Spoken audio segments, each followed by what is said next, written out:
Bien, vamos a dar inicio a esta actividad. Damos la bienvenida a todas, todos y todes les presentes. Bienvenidas, bienvenidos y bienvenides. Palabras de inicio. En caso de emergencia, solicitamos que todos los presentes hagan caso a las instrucciones del personal del museo. La salida de emergencia del Salón Blanco es aquella, está abierta y disponible en caso de cualquier solicitud, ¿no? A continuación, la directora Varinia Brodsky, en el marco del día que hoy conmemoramos, se dirigirá a nosotros con algunas palabras. Luego vamos a continuar con una pequeña introducción para dar cabida al conversatorio prometido. ¿Ya? Muchas gracias.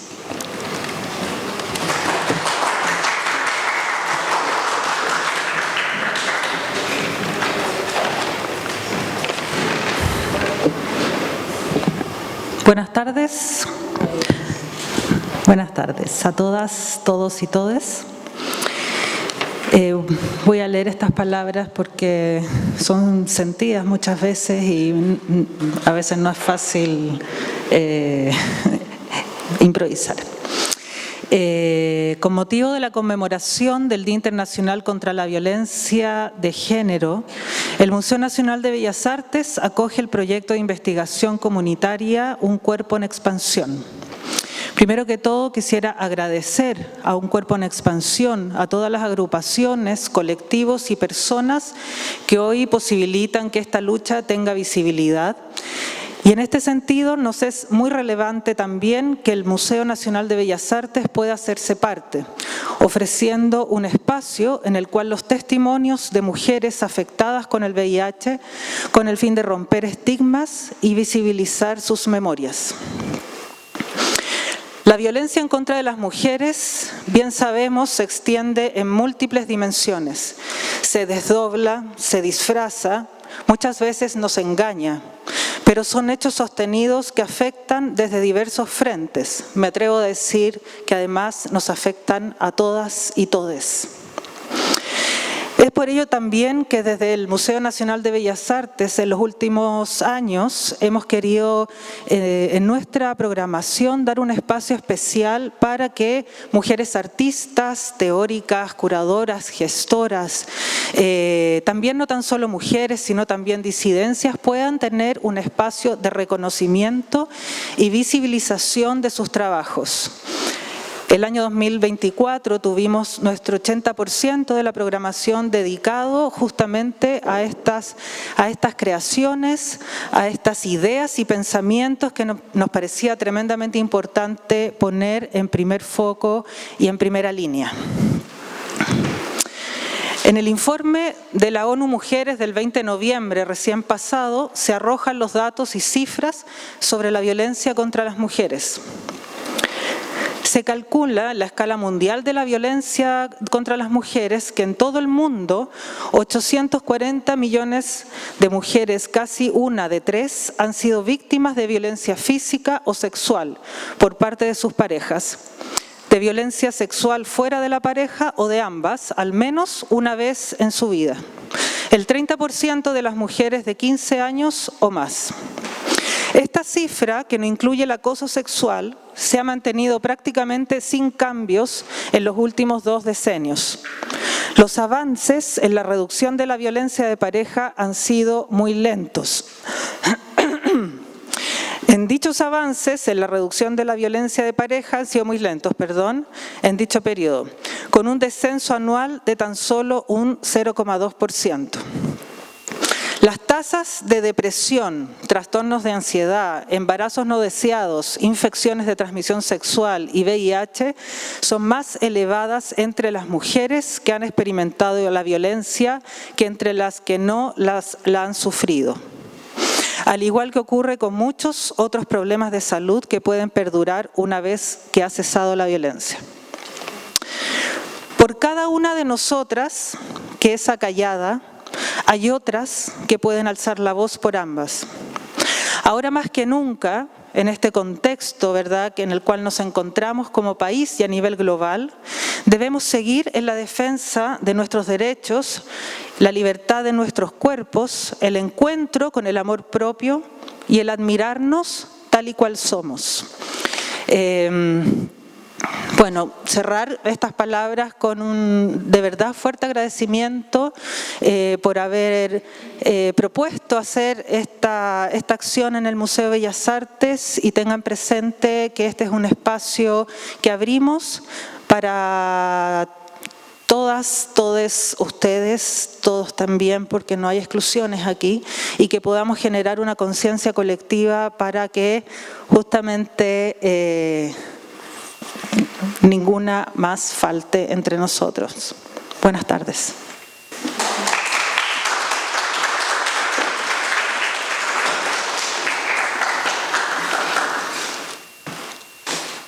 Tal como señaló la directora, desde el Museo Nacional de Bellas Artes, agradecer la presencia de todos, todas y todas, los que están aquí acompañándonos, especialmente a un cuerpo en expansión y a todas las organizaciones, como dijimos recién. La historia de esta intervención y de este diálogo está dada por el encuentro, la colaboración y los afectos. No hay archivo que no se precie de vincular la memoria con el deseo. Y así como las marcas del pasado se inscriben en documentos, las y los cuerpos son el soporte archivo donde se fijan nuestros presentes. Parte de las misiones del Museo Nacional de Bellas Artes es custodiar y activar los patrimonios documentales que permiten dar cuenta y poner en valor las prácticas artísticas y cómo a través de estas se visibilizan y cuestionan las categorizaciones y estigmatizaciones a las cuales nuestras cuerpos son sometidas.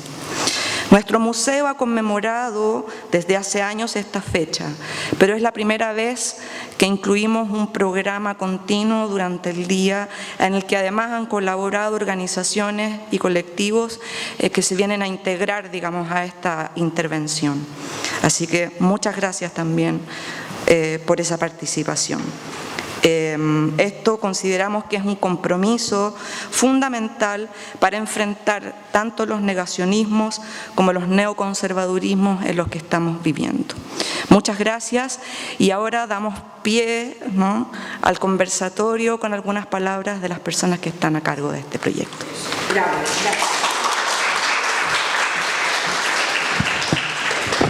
Hola, buenas tardes. Yo soy Luz María Giaconi de Fundación Savia, una de las organizaciones que nos sumamos al proyecto de Cuerpos en Expansión para el día de hoy. La otra, Susana, quiero que por lo menos te pares aquí a mi al lado un ratito. La Susana es de la organización Mujeres con Energía Positiva de Valparaíso. Somos las dos organizaciones que nos encargamos de poder sumarnos, y voy a decir así, sumarnos por primera vez a esta iniciativa, y como lo dijo la Susana en algún momento, es un honor poder estar en un espacio así con los temas nuestros. Generalmente los temas nuestros de nuestras organizaciones están en otros espacios, pero hemos ido aprendiendo que las experiencias vividas, más las situaciones que hay que enfrentar, más juntarlas con el arte, con la creatividad, que eso las mujeres sí lo saben hacer, pero más bien en silencio, desde estas experiencias que se tienen. Y ahora aquí, ¿cierto? Esa es la, presentarnos en eso, vamos a dar paso a lo que es un conversatorio, pero antes del conversatorio, si quieres siéntate nomás, porque después ya va a hablar harto rato, ¿ya? Yo voy a hacer lo más cortito como introducción. El conversatorio se llama Urdiendo Memorias, Mujer y VIH. Estamos en el Día Internacional de la Violencia contra las Mujeres, pero hoy día vamos a tratar de conversar con una mirada un poquito más focalizada en algunas mujeres, ¿ya?, y desde sus experiencias. Conversaremos y recordaremos mujeres que han creado nuevas realidades, abierto caminos, acompañado, protegido a muchas mujeres, pero también han denunciado, han expuesto a cara limpia o a cara descubierta su dolor, sus rabias y las injusticias que quieren que sean transformadas. aprovechamos en esta oportunidad a nombrar a dos mujeres. No son las más importantes, pero sí tuvieron su importancia en el momento determinado. Dos personas que fallecieron, una hace 29 años, que fue Lorena Loyola, que fue una de las primeras mujeres que participó en la primera organización de personas viviendo con VIH y fue la primera mujer que se atrevió a decir su estado diagnóstico y que había sido transmitida por su marido. Eso fue una de las primeras mujeres que dio esa cara y ella fue pública y trabajó y de ahí fue a un encuentro en esos años y fue referente, esa es la palabra, referente de la Red Internacional de Mujeres Viviendo con VIH y trajo para acá esa referencia y de ahí tuvo un trabajo tremendo desde el campo de las mujeres. No tiene memorial, no tiene mayores esto, porque así pasa con las mujeres, ¿ya? Que hacen un activismo bastante silencioso y público hasta por ahí. Distinta a Carolina del Real, ella falleció hace menos de 2 meses, ella es una mujer joven, ella no participaba en organizaciones, pero una tremenda comunicadora. Ella, como joven de la época, usó los medios, el ser ella, con su experiencia en los escenarios, fue una charlista, ¿cómo le llaman ahora esto de influencer? Influencer, y tuvo mucha vinculación con mujeres en forma individual, anónima, aparte de esta exposición que ella tenía en lo público. Y como ella se definía, ella separó desde su experiencia de joven, mujer viviendo con VIH y cuica, porque ese era su signo, ¿ya? El ser cuica, porque desde ahí ella develó los mitos y prejuicios que hay, no solamente para las mujeres cuicas, sino que cualquier tipo de situación que pudiera asignársele a alguna mujer. Entonces, esas dos mujeres las nombramos porque entre ellas hay todas estas que están por aquí presentes en algunos de los trabajos que se han hecho desde las organizaciones, otras que están en nuestros corazones y otras que son activistas hoy día y que son silenciosas, no son muy públicas. Y aquí a lo largo del conversatorio será uno de los temas que vamos a conversar.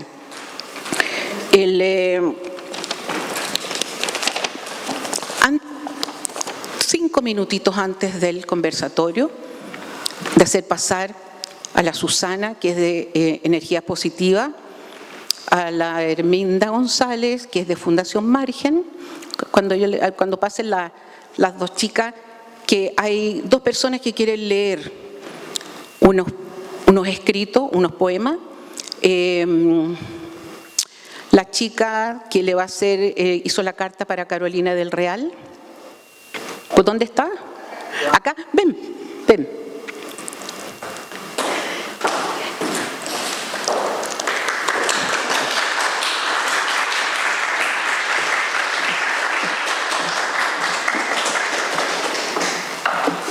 A ver, yo me llamo Joana y en realidad me da mucha pena porque yo a Carolina la conocí entre las redes, por TikTok, por Facebook, y cuando supe que ella tenía el VIH, fue la primera que me acogió, me aconsejó en muchas cosas, pero no sé cómo expresar lo que siento porque cuando supe que ella había fallecido me dolió mucho, porque chateábamos en la mañana, al mediodía, en la noche, muy tarde. Y siempre me decía que tenía que estar tranquila, que todo iba a salir bien. Todo. Pero, como les digo, no sé cómo decirle las cosas.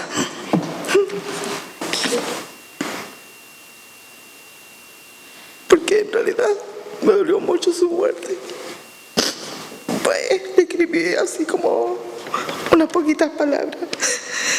Le coloqué: hola querida amiga, te doy las gracias por haber sido un gran apoyo para mí en su momento, cuando yo más lo necesitaba. Estando triste, tú siempre estabas allí dándome y acompañándome. Siempre te recuerdo con mucho cariño por tus lindas palabras y apoyo. Yo siempre te llevaré conmigo. con mucho cariño en mi mente y en mi corazón. Tú me dijiste que nunca me ibas a dejar sola y que siempre podía contar contigo, pero la vida es tan injusta. Yo le mandé el video a mi papá de Carola y mi papá poco me habían aceptado cuando supieron que yo tenía el VIH. Pero cuando yo le mandé el video, ellos me dijeron que ahora sí ellos me entendían. Es muy fuerte pasar por todo esto. Yo sé que es largo el camino, pero yo sé que hay un Dios que con Él ha aferrado a toda la gente que está al lado mío, se puede salir adelante. Así es que le digo que ánimo. Y aquí está, Carolina. Muchas gracias.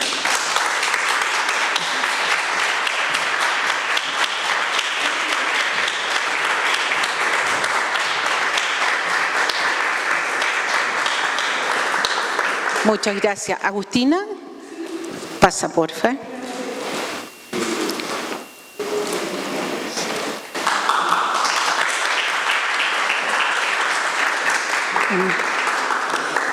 Hola a todos, a todas. Mi nombre es Agustina. Yo trabajé y trabajo desde hace muchos años con personas que viven con VIH y conozco muchas historias, pero hay historias a veces que tú las llevas en el corazón y quisiera compartirla hoy. Es de una madre y una hija. ¿Ya? Se llama el poema, ¿se escucha bien? Ya, Trascendencia.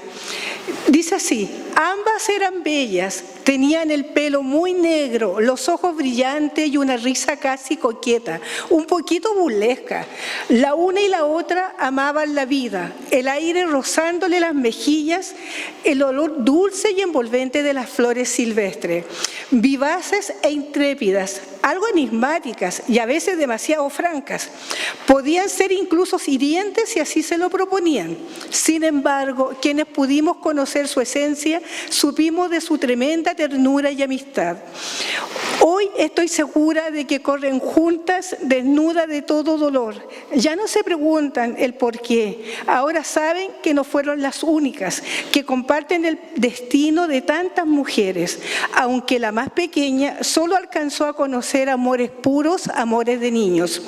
Quizás no regrese a su lugar de descanso terrenal, donde duermen la una junto a la otra, cerca de aquel río, rodeada de flores y pájaros que añoran sus sonrisas. Con amor a Isabel y Mayra, de 39 y 12 años respectivamente, fallecidas en el invierno del año 2008. Ya, Agustina Morales.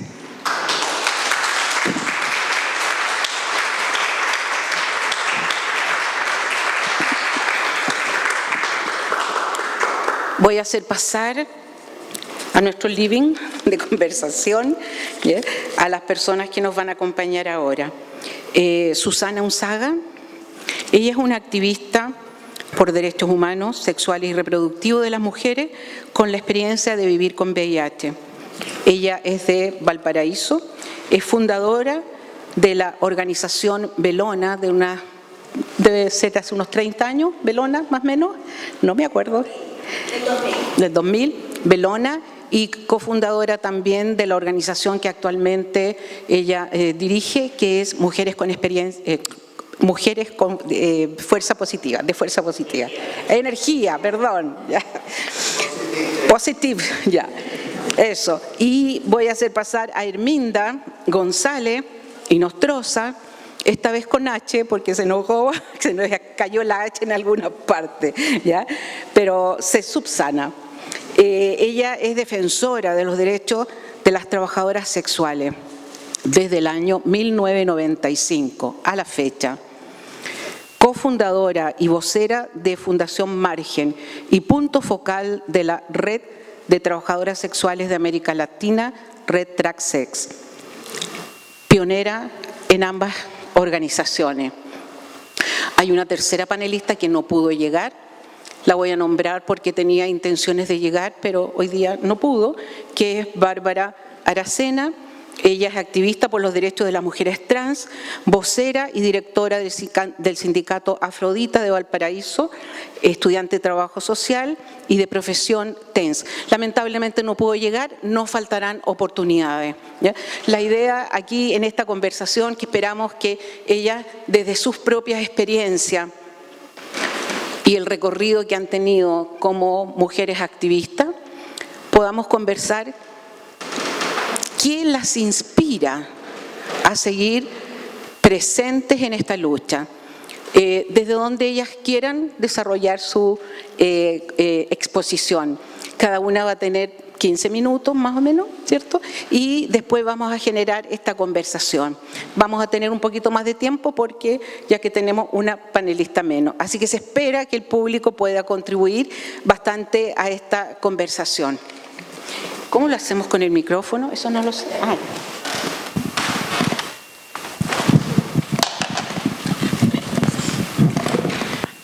Sí, Julia. Hola, ¿se escucha? No. Ahí sí, se escucha.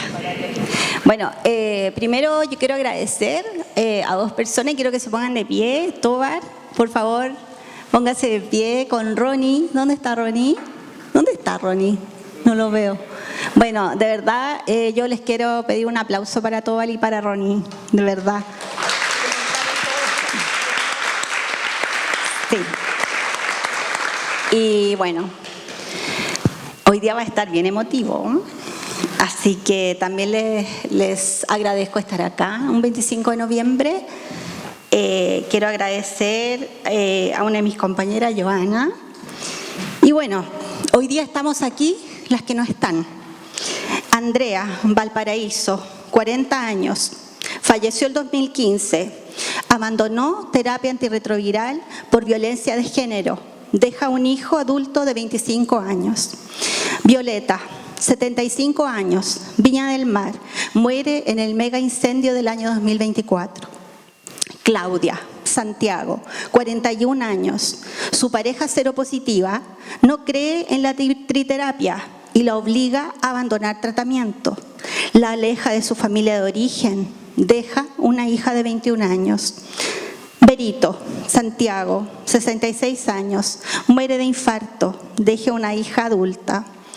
María Angélica, Santiago, 69 años, muere por diversas patologías. La verdad es que cuando supe de mi diagnóstico a mis 26 años, fue un antes y un después. Fueron 5 años de mucha culpa y de mucha vergüenza. Yo venía de colegio católico, mis padres me habían enseñado muy bien cómo prevenir un embarazo, pero no sabía, bueno, esos años, que también tenía que usar condones los días que no eran fértiles. Y la verdad es que si hoy día estoy acá después de 25 años es porque están ustedes. Está la directora del museo, está Fundación Savia, todos nuestros amigos activistas, porque el camino no se puede hacer sola. Esta sala podría estar llena, pero no estamos. Y todos los días los activistas luchamos para eso. Tratamos de transformar nuestras lágrimas en acción. A veces nos resulta, pero a veces no. Y si una de las cosas que me inspira es que la mujeres que vivimos con VIH, no nos sintamos poco dignas. Y cuando el VIH llega a tu vida y desde el Instituto de Salud Pública te llega el documento, uno siempre piensa que se equivocan, como que esto no me va a pasar a mí. Pero cuando llegue ese certificado, está el antes y el después. Nosotras hemos sido testigos de cómo muchas de nuestras amigas se han ido apagando día a día. Y lo que me inspira a estar acá es los quienes pudieron ver nuestro trabajo en Valparaíso. Nosotras, primero en el año 2000 fundamos Belona, ahí en San Miguel, porque nuestras realidades eran distintas. No sabíamos si tener hijos o no, no podíamos amamantar a nuestros niños. Muchas de nosotras, las que se embarazaron, lo hacían escondidas, nunca preguntándole al médico. En mi caso particular, siempre el mensaje fue: no te puedes sacar el condón. Y en eso yo fui muy obediente. Yo creo que a veces las mujeres somos obedientes. Tómate la triterapia, me tomaba la triterapia. Tal vez en ese tiempo me faltó un poquito más de desobediencia. Y la verdad es que estoy acá porque no queremos que más mujeres sufran o que tengan un camino tan difícil. Nosotras queremos que el diagnóstico sí nos marca un antes y un después, pero que ese camino sea acompañado. Que si eres mujer, nadie puede tomar decisiones de tu cuerpo si no eres tú. Ni tu pareja, ni un médico, ni la matrona, nadie. La condición de VIH hoy día es una condición que para nosotras ha sido difícil, porque a veces nos encontramos con amigas que tienen algún tipo de discapacidad o mujeres migrantes que no son respetados tampoco sus derechos sexuales, y nosotras estamos en ese grupo. Entonces yo valoro a aquellas amigas nuevas que se han integrado, agradezco que cada uno de ustedes esté acá, decirles que los necesitamos, con todas las acciones. Por ejemplo, la directora del museo dio este espacio maravilloso. Desde la prensa, desde el rol de que cada uno tiene con mis amigos activistas, necesitamos sostenernos. Y a veces con el Gonza tenemos conversaciones eternas y nos preguntamos: oye amiga, ¿sabes qué? Me siento con tanta fatiga. Sí, pero ¿qué será? Y empezamos a conversar, ¿qué nos pasa con el medicamento también? Y eso es el apoyo. Cuando muchas mujeres ocultamos nuestro diagnóstico, lo hacemos por vergüenza y necesitamos que eso caiga. Y una de las cosas que yo he aprendido con mi amigo activista es como que ya no más culpa, ya hemos mucho culpa, pero para eso tuve que caminar 25 años y conocer a mis amigos Facundo y a todos mis amigos activistas. Sin ellos no estaríamos acá. Así que las mujeres todos los días nos reinventamos. Hoy día no pudo venir Leila, ella es nuestra amiga, que ustedes van a ver unos títeres, que en Valparaíso hicimos una obra de títeres, porque también es como a dónde llegamos, cómo lo hacemos, y tenerlos a ustedes acá, de verdad para mí me llena de alegría, además, estar acá con la compañera, con tantos activistas que han hecho posible seguir vivas. Durante muchos años estaba enojada con el Estado, estaba enojada porque no ejercí mi derecho a la maternidad. Siento que en esos años me faltó más. Pero después de la rabia entendí que el Estado me va a dar la triterapia, una triterapia que vale más de 800.000 pesos y que no podría pagar. Y ya está. Y el resto del cuidado lo construimos entre todos. El resto del cuidado, celebrar nuestro cumpleaños. Yo no sé si a las personas seropositivas les pasa, pero como que cada vez que uno está de cumpleaños dice: ¡ay, bien, estoy de cumpleaños! Porque es inevitable transitar con la fragilidad. Así que de mi parte decir que eso es lo que me inspira, que nadie tome decisiones sobre nuestros cuerpos si no somos nosotras. Eso.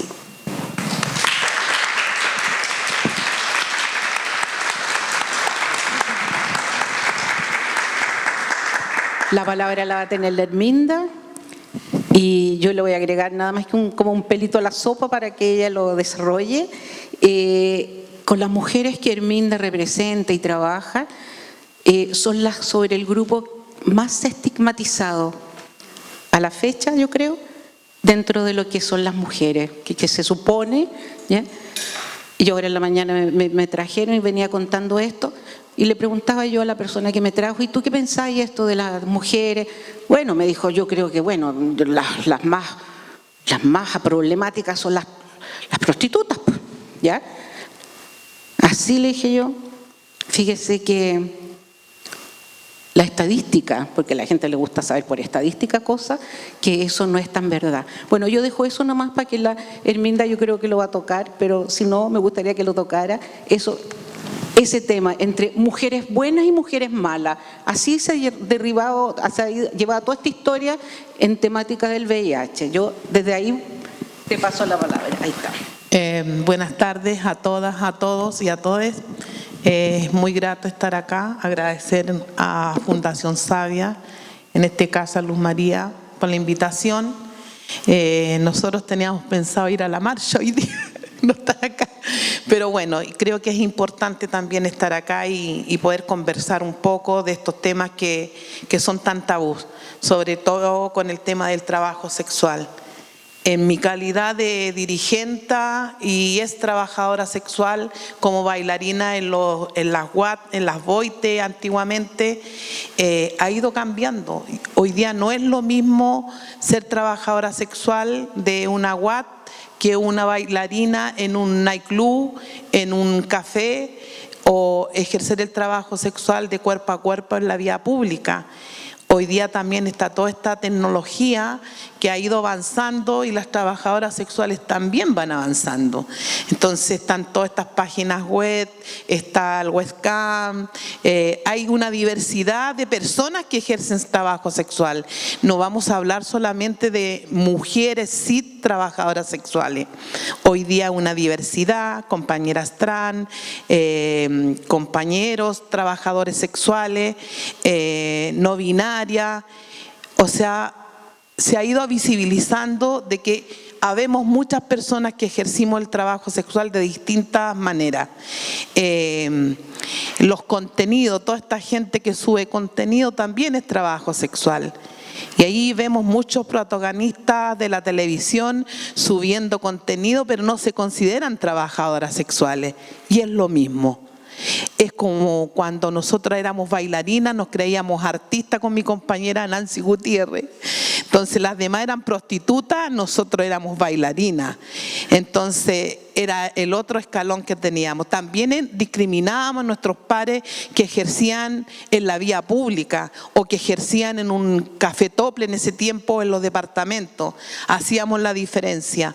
Entonces con el trabajo cotidiano del día a día y empoderando y conociendo, nos dimos cuenta que lo que nosotros también hacíamos era trabajo sexual, porque exhibíamos nuestro cuerpo a través del baile para hombres. Iban matrimonio a ver nuestro espectáculo, porque habían revistas, habían bongoceros, habían humoristas durante la noche que iban pasando según el tiempo que le tocara, y después llegábamos las bailarinas, muchas vedettes que vinieron de distintos puntos de distintas de las regiones de Chile, que abordaron muchos años el Bim Bam Boom, las hermanas Uvilla, Magiley, tantas otras, Yona Monet, compañeras nuestras que trabajamos en todo el territorio nacional. Pero fuimos aprendiendo y llegó un momento que empezaron a exigir que todas las bailarinas que trabajábamos en WAT o que trabajábamos en Boite teníamos que pasar el control sanitario, porque supuestamente éramos el foco de infección. Nosotros infectábamos a todos esos hombres que iban a buscar placer. Bueno, así como en los años 90 nuestra compañera que ya no está con nosotros, Eliana Dentone, llegó a la parroquia Sagrado Corazón en Alameda 3137, que todavía existe, llega a unos cursos que se daban en esta parroquia para que mujeres que decidían dejar de ejercer trabajo sexual lo podían hacer y podían tomar estos cursos que el cura ahí estaban impartiendo junto a Teresa Lastra. El cura Alfonso Baeza, que fue nuestro socio fundador de nuestra fundación, y llegamos varias mujeres a ese lugar y nos conocimos y empezamos a aprender también que los derechos humanos eran universales, porque tampoco sabíamos que los derechos humanos eran para todas las personas. Entonces el cura nos empezó a mandarnos a capacitar a la pastoral obrera. Íbamos a distintos talleres, derechos humanos, derechos laborales, violencia, y a creer también en nosotras que éramos personas y que merecíamos respeto como cualquier otra persona, que no por ejercer trabajo sexual no teníamos derecho. Y así se fue dando esto, donde armamos la primera organización que se llamó Asociación Pro Derecho de la Mujer Ángela Lina. Ángela Lina fue una trabajadora sexual que salió con un cliente, 2 compañeras, salieron con estos clientes y estos eran medios mafiosos. Entonces asesinaron a una de nuestras compañeras que fue a la Ángela Lina y la otra compañera no quiso ir al lugar con el otro cliente, sino que el tipo se la llevó a un lugar retirado de la capital y la mató. Y en memoria de Ángela Lina se le puso a la primera organización Asociación Pro Derecho de la Mujer Ángela Lina.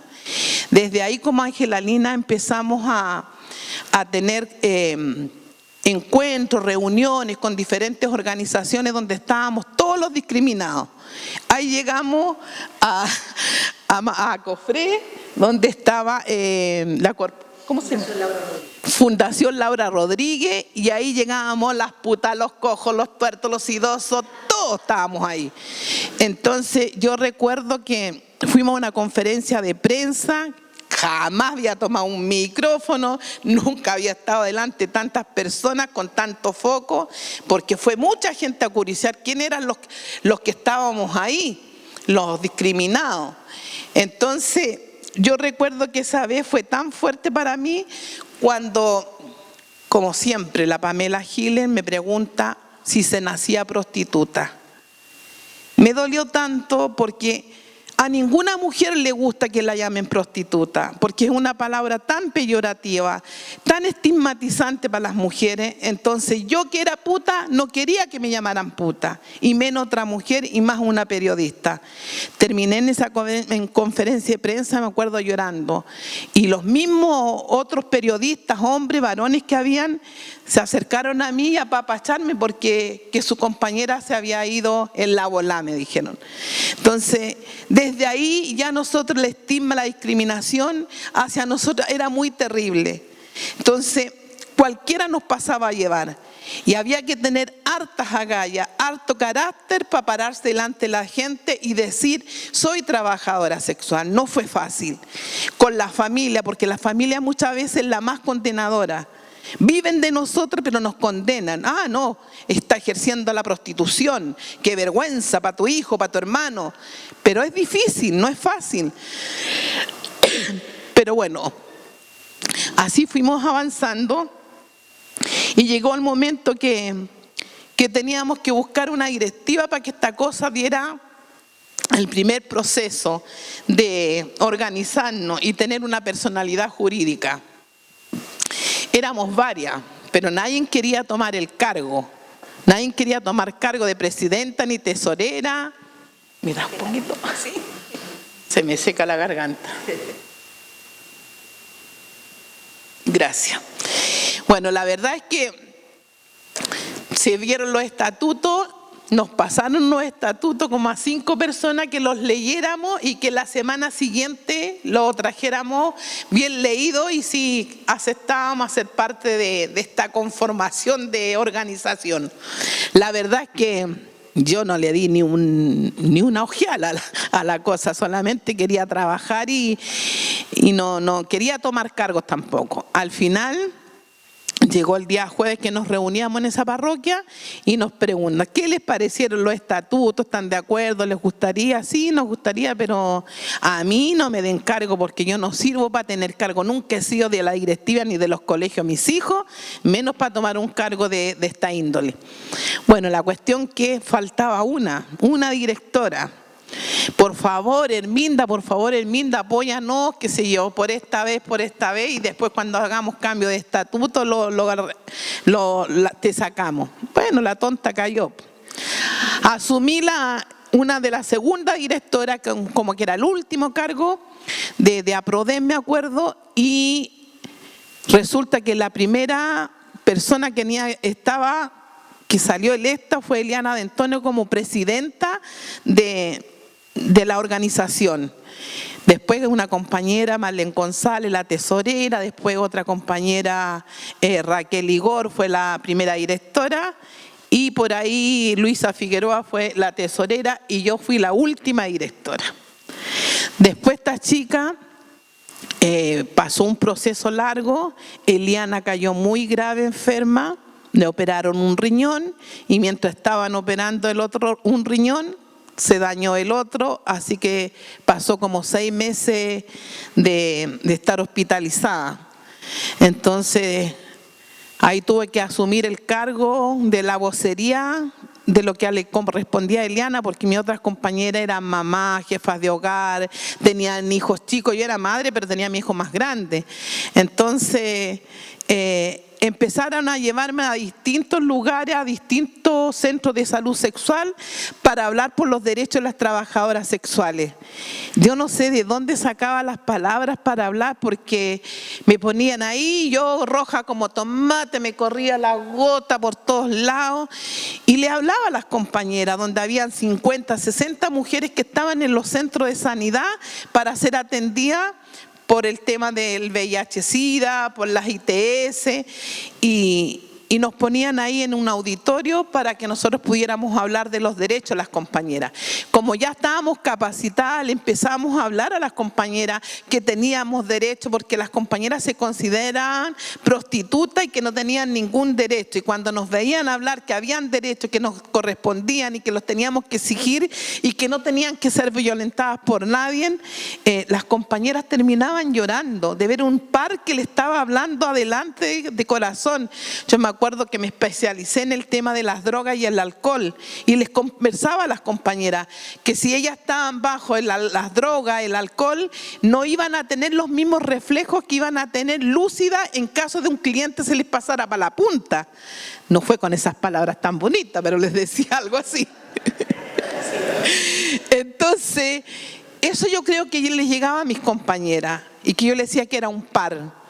Y desde ahí comenzó mi liderazgo. Yo no tenía idea que tenía ese liderazgo. Empezamos a recorrer todo Chile, recorrer locales por locales, hablar con las compañeras y que nos teníamos que organizar, porque teníamos que hacerle un paralelo a la violencia institucional que vivíamos las mujeres que ejercíamos trabajo sexual. De la manera que fuera, bailarina, artista, porque todos éramos trabajadoras sexuales. De ahí yo hablaba con propiedad. Y mis compañeras que eran bailarinas me decían, ¿qué está hablando esta? ¿Cómo va a decir que es bailarina y que somos prostitutas, trabajadoras sexuales? Le decía. Tenemos que hablar de trabajadoras sexuales, compañeras, basta de estigmatizarnos nosotras mismas. Y así fuimos agarrando fuerza y hasta que en el año 95 realizamos el primer encuentro nacional de trabajadoras sexuales. Fue muy emotivo, vinieron compañeras de diferentes regiones del país, donde ellas contaron su problemática, que no era ajena a ninguna de las que vivíamos acá en Chile, o sea, en la ciudad, la capital, sino que ellas también vivían la violencia, la discriminación, este acoso de la policía, que no era solamente carabineros, no era solamente investigaciones, sino que eran todas las fuerzas armadas que hacían abuso de poder con las trabajadoras sexuales. Venía la micro, pasaban por todos los locales, echaban a todas las trabajadoras como estuviera. Si estabas bailando, si una compañera o un garzón tenía un abrigo, te tiraban un abrigo para poderte tapar. Te sacaban como estuvieras. Y a las compañeras que trabajaban en los departamentos, los nightclubs, como estuvieran, las echaban a la micro como sacos de papa. O sea, con ningún criterio. Y ahí íbamos todas juntas, eran los maricones, las putas y los lanzas arriba de la micro, todos juntos. Después nos llevaban a la comisaría, nos hacían sentar con las piernas abiertas, una hilera en el suelo, y más encima nos manguereaban. O sea, de puros daños, de hacer daño a la gente. Y después empezar a por persona, los datos, qué es lo que hacías, si tenías otra familia o con quién vivía. Era muy cruel lo que nos hacían.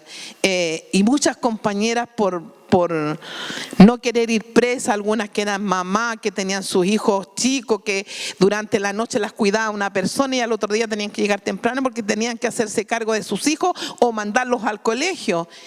Compañeras accedían a darle la pasagratis a la policía. Se las violaban.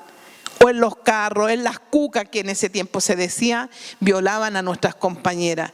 Me acuerdo que salíamos a los terrenos, por ejemplo, en la rotonda Quilín, y las compañeras, habían 15, 20 compañeras ejerciendo trabajo sexual en la vía pública. Y nosotros le quitábamos a las mujeres a los pacos de las cucas, mientras por un lado le abríamos la puerta y los otros echaban por este otro lado. Y los pacos vueltos locos en la isla de la rotonda. Muchas veces nos quisieron llevar detenidas porque estábamos en los saunas haciendo taller de prevención de VIH-Sida, porque también como fuimos tildadas como el foco de infección, empezamos a educar y a formar a nuestras compañeras sobre VIH-Sida, porque también nos atañaba a nosotras. Y como habían diferentes clientes que mis compañeras atendían, entonces nos preocupaba que ninguna compañera se fuera a adquirir el VIH-Sida. Así se empezaron a formar varias compañeras en distintos lados en la región. Una de nuestras primeras monitoras que hubo en Chile fue Nancy Gutiérrez, que después lo replicó con otras compañeras y así fuimos adquiriendo conocimiento. No somos tecnólogas, no somos enfermeras, no somos doctoras, pero todo lo que hemos logrado hasta ahora, de los 90, podemos decir que sí, las trabajadoras sexuales pudieron parar el VIH en trabajadoras sexuales. No lo digo yo, sino que lo dicen los estudios a nivel regional de todo lo que hemos realizado con la Chile, con la Católica, con la Red Latinoamericana y el Caribe, de estas intervenciones que hicimos entre pares. Y sí, son muy poquitas las mujeres trabajadoras sexuales que están viviendo con VIH-Sida. Y no estamos ajenas a que nuestras familias también puedan haber adquirido el VIH, y por eso también nos preparamos para formar parte de esta tremenda hazaña que las compañeras que viven con el VIH y que viven tanta discriminación y tanta desegregación, nos aliamos con las compañeras de Belona, ICW, y llevamos esta campaña de lucha, porque también éramos estigmatizadas y éramos las más discriminadas. Aún todavía, cuando Luz María me pregunta por qué estamos aquí, por qué seguimos en la lucha, yo ya tengo 64 años, pero me mueve la convicción, me mueve lo social. Creo que no podemos bajar los brazos hasta no dejar un equipo formado de jóvenes, porque todos los días están entrando mujeres nuevas o personas nuevas a ejercer trabajo sexual. Porque una de la solvencia que tiene y los tiempos que tiene de ejercer trabajo sexual no es el mismo trabajo que en lo formal. Tiene riesgo, como todos los lugares tienen riesgo, todos los trabajos tienen riesgo. Sí son, dime. Ya tenga una palabrita y Okay. podamos conversar. Dale. Porque me enchufa ella, la vieron o no, ella es capaz de tener a todas las...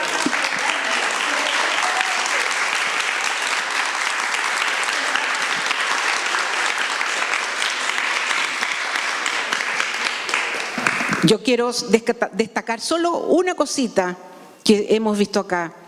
2 mujeres que no se habrían juntado nunca, probablemente, ¿ya?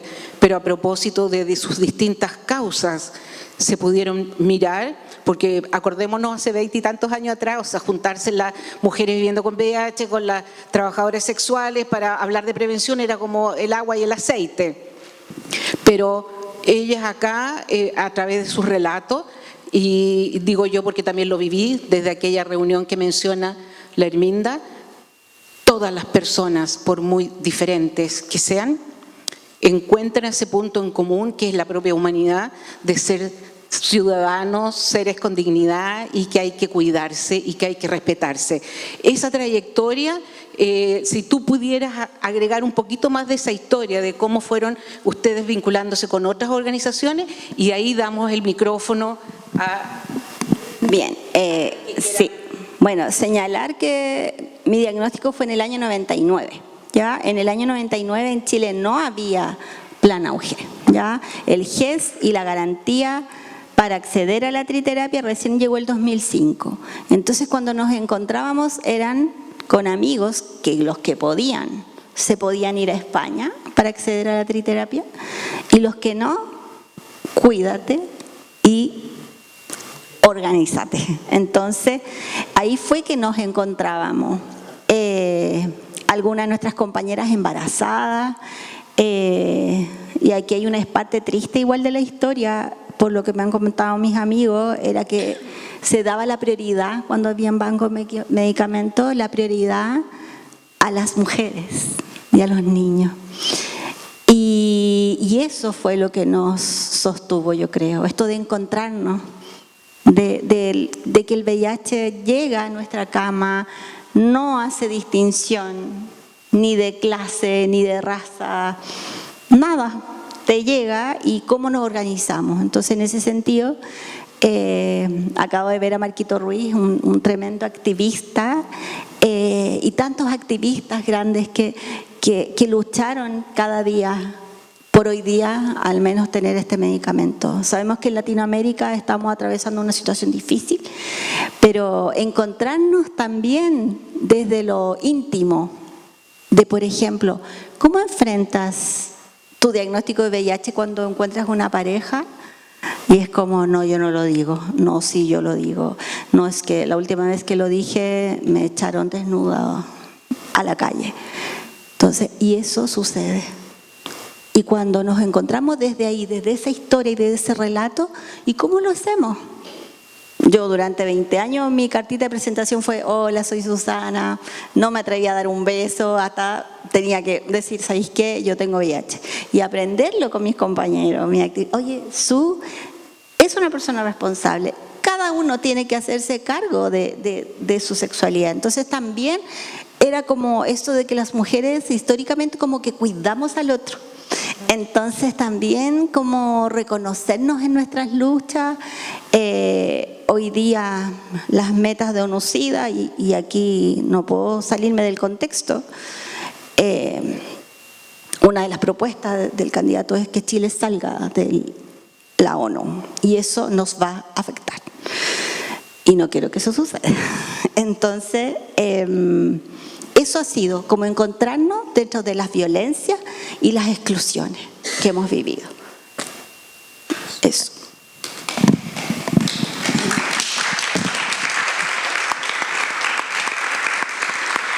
Alguien, micrófono, si alguien quiere hacer alguna intervención, hacer un comentario, particularmente porque lo hemos conversado antes de este conversatorio.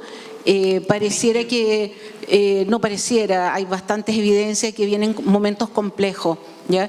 Y poder tener cada vez mayor claridad de cómo sentirse respetado y hacerse respetar por todas estas violencias que estamos hablando, institucionales, cotidianas, etcétera, etcétera, que a veces se normalizan, ¿cierto? No, me trató así, pero eso no es para tanto, no sé qué ya. Esas normalidades hay que estar atentos porque no pueden ser, ¿cierto? Micrófono. Okis. Primero que nada, agradecer por la instancia. Bueno, la Su y la Herminda son personas muy queridas para mí, entonces es bacán verlas sentadas juntas. Y la Luzma ni hablar, po. ¿Pa' qué, po? Es una persona también muy querida. Pero me gustaría hacer una pregunta a la Su y una pregunta a ambas. Su, ¿cómo fue para ti, siendo trabajadora social, cómo fue para ti con los años darte cuenta que sufriste una violencia intrínseca desde tu diagnóstico, que fue oculta como cuidado? Cuando estos doctores te decían que no podías ser madre por vivir con VIH, o bien no te lo decían directamente, pero te invitaban casi que al celibato. Y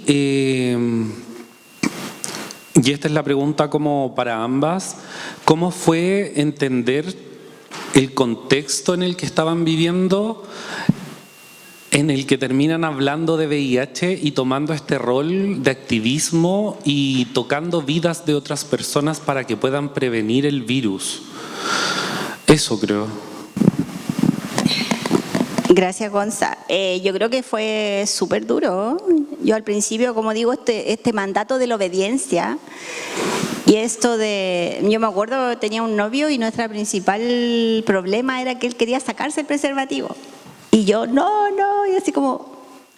Pero era porque no tenía información. Porque cuando estás consumiendo tu triterapia y estás indetectable, no vas a transmitir el virus.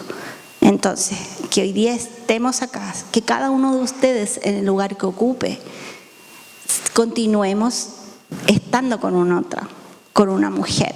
Por ejemplo, la Corte Interamericana de Derechos Humanos, al principio de este gobierno,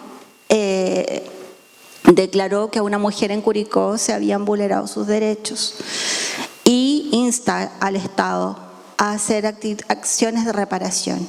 Eso todavía no sucede, pero nosotras estamos en los territorios con mujeres, con jóvenes y en lo personal para mí fue muy difícil, así como tengo 40, quiero ser mamá recién.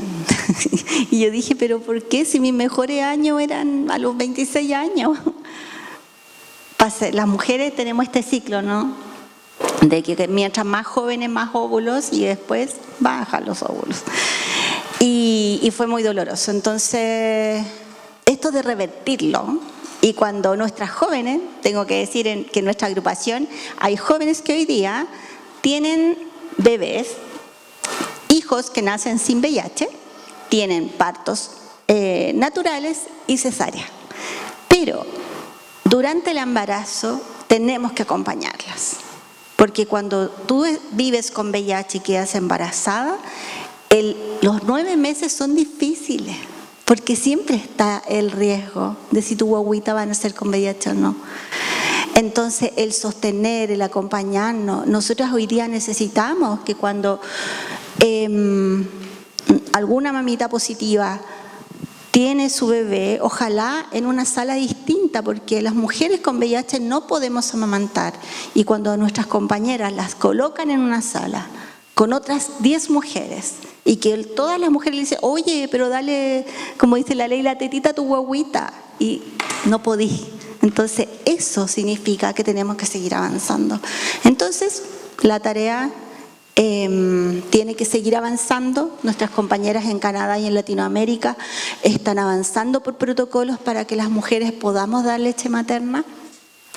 Nuestros bebés recién a los 18 meses tienen su propio anticuerpo y se puede saber si el bebé nació con VIH o no. Entonces, yo creo que es ese el derecho a decidir. Eso es lo que a mí como que me ha servido para reparar eso. ¿Termina? Bueno, contestando tu pregunta, ¿qué nos movió a nosotros tomar esta voz? era por las compañeras que no tenían voz, porque había muchos clientes que no querían usar el condón. Entonces siempre se excusaban que era como lavarse las patas con calcetín, que el condón le quedaba apretado. Entonces tuvimos que formarnos nosotros como monitora para poder entregar la información a las compañeras y que educaran a los clientes. Por ejemplo, habían clientes que no querían transar con la compañera porque ella le exigía el condón. Entonces ellas tenían esa artimaña de decirle, bueno, pero yo no me voy a contagiar por 15, 20 mil pesos en ese tiempo, que era plata. Hoy día en 10 lucas no es nada, ni 15 tampoco.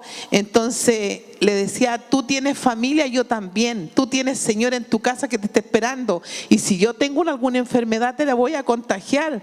Entonces los tipos se iban y al rato volvían. ¿Sabes qué? Tienes razón. Usemos condón. Y las chicas empezaron a usar la técnica de ponerlo con la boca. ¿Cómo poner el condón con la boca? Porque la mayoría de los hombres iban a buscar sexo oral. Entonces era la única manera de que ellas pudieran trabajar protegiéndose con el condón. Entonces tenían la técnica poniendo el condón con la boca. Y una de las artimañas que también nos ayudó harto es promover el condón dentro de los lugares, los espacios cerrados. Entonces el enganche era el condón. Nosotros llegamos con el tema de la prevención del SIDA para hablar de derechos humanos con las compañeras, con los dueños de locales, porque si íbamos a hablar de derechos laborales nos sacaban cantando de ahí. Entonces siempre ha sido el condón nuestro objetivo para llegar a nuestros pares. ¿Alguien más por allá? Gracias. Hola. Hola. Bueno, primerísimo que todo, quiero darles las gracias. Ha sido muy bacán escucharlas. Agradecer al museo igual y a Un Cuerpo en Expansión por generar estas instancias. Yo creo que hace unos años atrás yo escuché por primera vez a las mujeres viviendo con energía positiva. Y lo que me hizo, o sea, lo importante para mí de ese momento, como una persona que vive con VIH, es que me hizo entender que efectivamente en el VIH también existe como la historia patriarcal del VIH. O sea, como que yo, como maricón, siempre había visto el SIDA y como desde ese lugar, como de corporalidades más masculinizadas, etcétera. Y claro, pues nunca me había puesto a pensar en las mujeres, las madres, les hijes. Entonces como que para mí fue como una cachetada, como porque tenía conciencia del patriarcado, pero me di cuenta que en mi propia historia política del cuerpo estaba presente eso, porque como que parecía que como me estaban abriendo como los ojos de algo que existía hace mucho tiempo.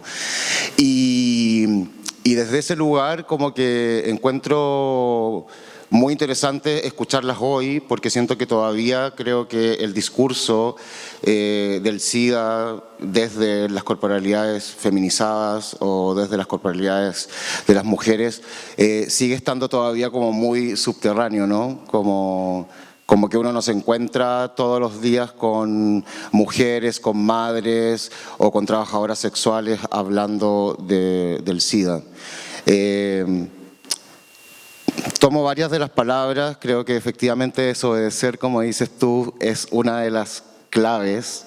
Creo que si no hubiésemos desobedecido, no entenderíamos hoy ese proceso, ¿no?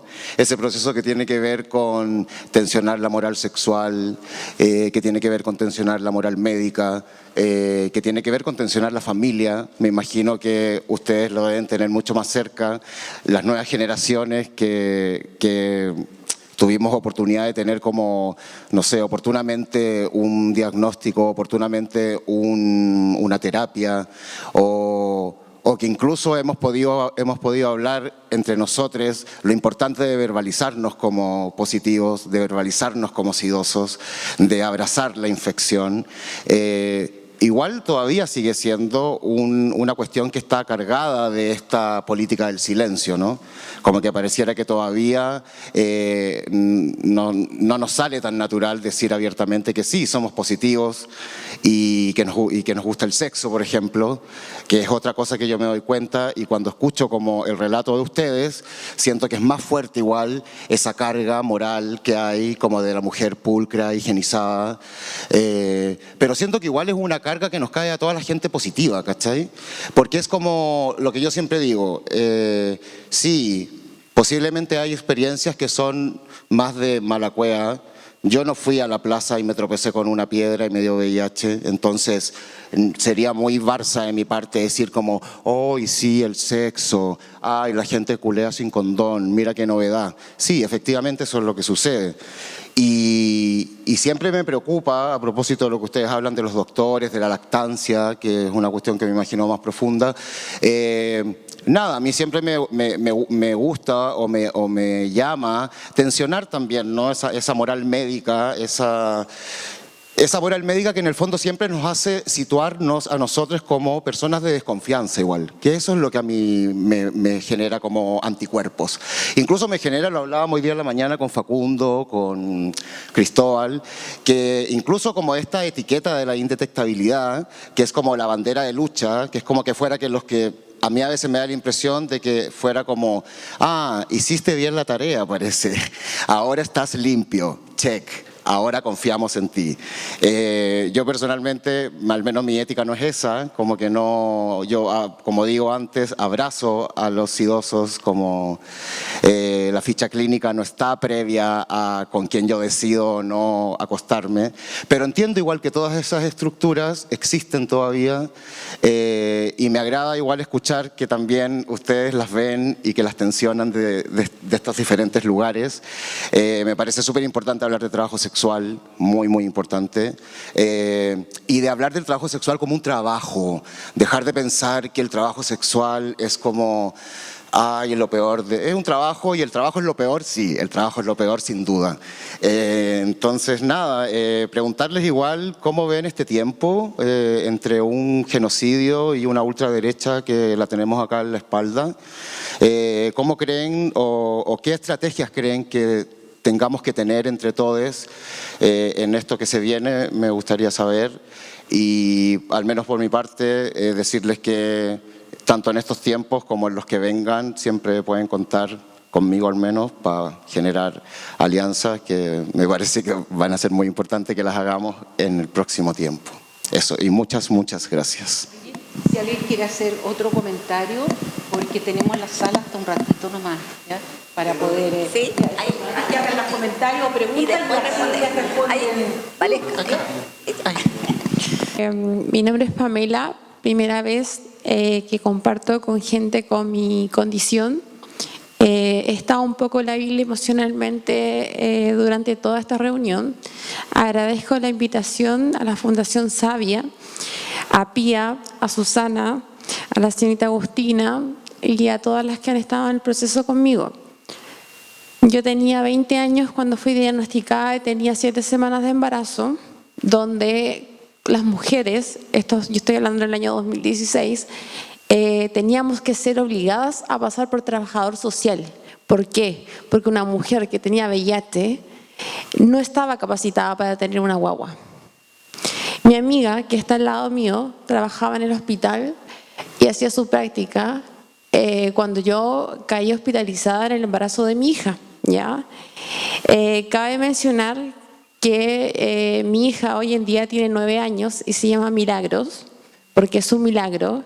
Mi hija nació sin VIH, padre de 2 positivos, que actualmente el papá no estamos juntos, pero ella me salvó la vida. Hoy en día sigo siendo discriminada en mi lugar de trabajo. Yo trabajo para un hospital público, donde atiendo pacientes con VIH y etapa SIDA. Y yo creo mucho en el destino. Yo creo que una de las cosas del destino fue haberme llegado a medicina, donde llegaban los pacientes literalmente muertos, que había que rescatarlos de la etapa SIDA a llegar a VIH. pero yo jamás pensé que yo iba a ser la víctima de un sistema de que mis propios colegas, de gente con estudios de 5 años, 7 años, 2 años y medio, me marginaran por el tema de tener VIH. Actualmente la Contraloría dice que yo sí fui discriminada y en mi lugar de trabajo sigo siendo discriminada por el solo hecho de no usar el baño común, de no poder acostarme en las camas de descanso de mis propios compañeros. Es una lucha que tenemos que vivir a diario, es una lucha que falta y que todos seamos visibles, porque no por tener VIH nos tienen que marginar a todos. Cabe mencionar que yo recuerdo cuando yo tuve mi parto, fue un desprendimiento de placenta y todas gritaban VIH, VIH, VIH, porque era mucha la sangre que yo estaba botando. Y yo decía, ¿dónde queda mi confidencialidad? ¿Dónde queda? A mi guagua la metieron en una bañera y le decían, las matronas decían, sáquele la sangre de esta porque la guagua posiblemente está contagiada. Y yo me acuerdo que me entubo a mi hija y viene una matrona y me dice, abre el hocico. Y me mete una pastilla. Y yo no sabía qué pastilla era. Y me dice, eso es para que te cortes la leche y no contagie a tu guagua. O sea, ¿de qué estamos hablando? Después, yo quería bajar a ver a mi hija, porque mi hija estaba grave, mi hija fue prematura. Cabe mencionar que en el año 2016 solamente se le daba la terapia a las personas que tenían cierta carga viral alta y si quedaban lejos del auge, personas que estaban con la carga viral bajita. Tenías que estar en etapa SIDA, pero éramos prioritarias las mujeres embarazadas y éramos maltratadas por las matronas. Me tocó en una sala común lo mismo, que yo no podía dar leche. ¿Ya? Y me pedían a mí que yo bajara a ver a mi guagua y a mi guagua la tenían en una incubadora. ¿Por qué? Porque mi guagua podía contagiar al resto y decía aislamiento de contacto. Yo decía, ¿por qué aislamiento de contacto con mi guagua? Si mi guagua todavía no se diagnostica. Yo llegué a mi parto intransmisible, ¿ya? Pero el estigma de la salud pública, estamos años luz, yo como funcionaria del mismo hospital y como paciente del mismo hospital, veo y puedo confirmar que hoy en día se sigue marginando a las personas con VIH. Y yo fui contagiada por una pareja, no por cualquier persona.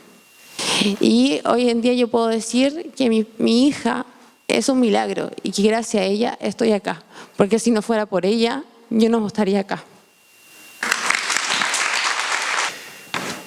Hola, muchas gracias por la instancia que generaron. Y quería hacerle una pregunta a ambas y era cómo veían el cambio generacional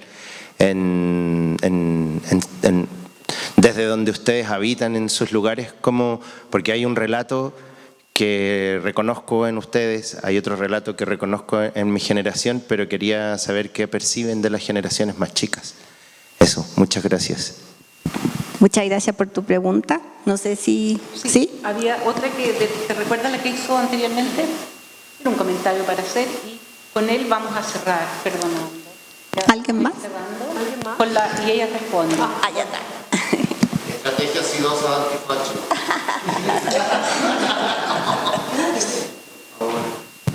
Perdón, era una pregunta.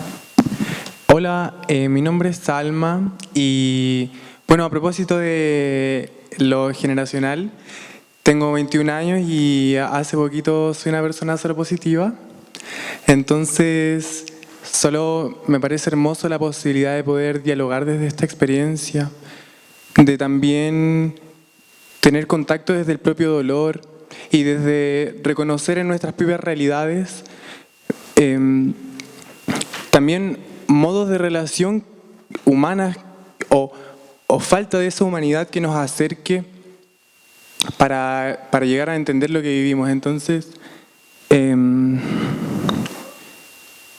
bueno, en realidad solo quería plantear que para mí hoy tiene otro significado que vi en esto, la oportunidad de reconocerme en otro lugar, de reconocer que podemos resignificar la vida.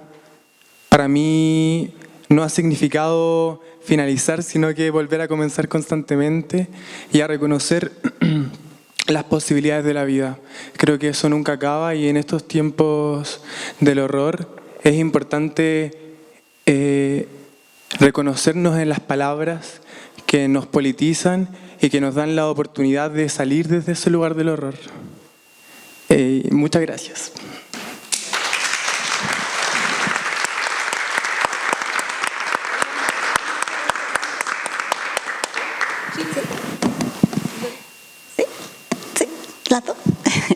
Bueno, agradecerte, Alma, tu experiencia, y Pamela también. Muchas gracias. Yo creo que esa es una estrategia, reconocernos idosos. Y algo que yo he aprendido con los más jóvenes es que somos iguales. A veces el otro día estábamos en un coloquio con gente de otros países y había un amigo en España que tenía 65, y cuando yo me encuentro también con personas mayores que viven con VIH, digo, ya, igual yo tengo 52. Entonces nos vamos reconociendo, pero también nos vamos reconociendo en las cosas que nos afectan. Y yo creo que tenemos que reivindicar también el derecho al placer. El tener VIH es una condición, no es más nuestra pega decir, ¿sabéis qué? Estoy indetectable. Es tu pega también, pero tenemos que reivindicar ese derecho. Y creo que por eso es importante que estemos todos juntos, los grandes, los del medio, los más pequeños, y en eso las mujeres, que además nos gusta cuidar, porque en agosto se reconoce el derecho humano, el cuidado de la Corte Interamericana de Derechos Humanos. Hoy día hay niños que son diagnosticados. Estamos hablando de jóvenes de 16, de 21. Y yo me pregunto, ¿qué hago yo si yo a mis 26 años me costó asumir el diagnóstico? Si estuve 5 años en una depresión y con intento suicida. ¿Dónde está esa atención especializada para nuestros adolescentes? Y esas violencias que nos comparte Pamela, tenemos que trabajar en ellas. Hoy día, lamentablemente, no se trata de la misma forma a un niño vertical que nació con VIH que a un adolescente que adquiere el VIH. El adolescente y el niño, no importa cómo adquirieron el virus, lo que importa es que necesitamos sostenerlos y en plenitud, y que se sientan que este tránsito tal vez va a ser difícil, pero que no están solos. Así que Alma está heavy, que son los jóvenes y estudiantes con VIH. Pamela, estamos los activistas de la plataforma, y tengan la certeza de que no nos vamos a soltar. Y tal vez la estrategia es eso, contar. Bueno, solo decir de que las generaciones más jóvenes que están entrando al trabajo sexual también es por falta de oportunidad. Hay muchas chicas estudiantes universitarias que están haciendo práctica, algunas chicas o chicos que no le piden esta experiencia laboral. Si vengo saliendo de estudiar, vengo saliendo de la universidad, de un instituto, ¿qué experiencia laboral voy a tener? Y muchas mujeres y jóvenes, hombres, están ejerciendo trabajo sexual de distintas maneras, ni siquiera a veces con contacto sexual directo, sino a través de las plataformas. Lo que tenemos que es mejorar la calidad de vida hacia las trabajadoras sexuales, que el trabajo sexual sea reconocido como trabajo voluntario, autónomo, que no sean bajo un proxenetismo, ni bajo la trata de personas, porque la mayoría de las personas que están llegando al trabajo sexual extranjera son menores de edad, y eso es un delito. No están hablando de mujeres adultas que están ejerciendo trabajo sexual migrante, son mujeres que vienen tratadas pero adolescentes, explotadas sexualmente, y le ponen el foco hacia las trabajadoras sexuales con decisión propia. En estos días aparecía un reportaje en la mañana en los medios de comunicaciones que estaban limpiando la plaza de armas, manguereando, y aparecían los turistas y al rato aparecen estas mujeres ejerciendo la prostitución. Si las compañeras hacen el enganche ahí, no están ejerciendo la prostitución en ese sector. Ellas tienen su lugar donde ir con el cliente. Y el el alcalde salía con un documento en blanco diciendo: estoy a brazos atados, no puedo hacer nada porque el trabajo sexual no es prohibido en Chile. Entonces, ¿de qué estamos hablando? Nos cobran impuestos, bajan la plataforma y los contenidos y no nos quieren reconocer como trabajadoras sexuales. Entonces, trabajo sexual es trabajo y tiene que ser reconocido por todos. Eso.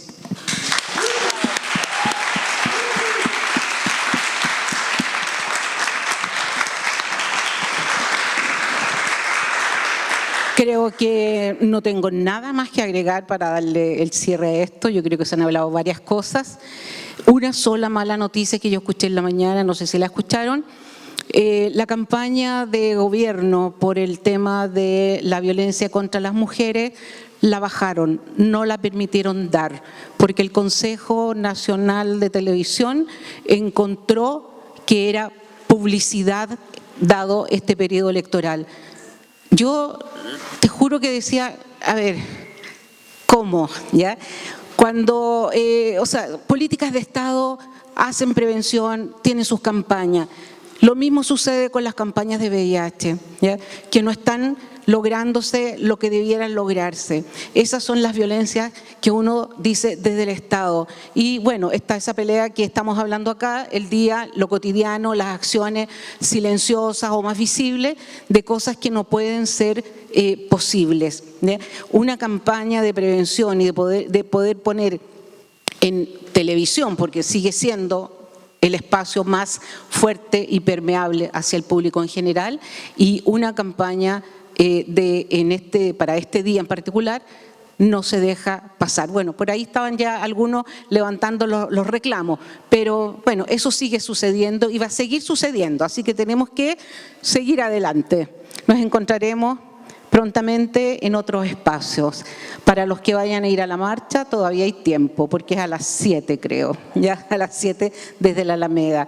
1.000.000 de gracias a todos. ¿Sí? Me gustaría hablar un poquito. Olis, nada, agradecerles por haber aceptado la invitación de participar de este día.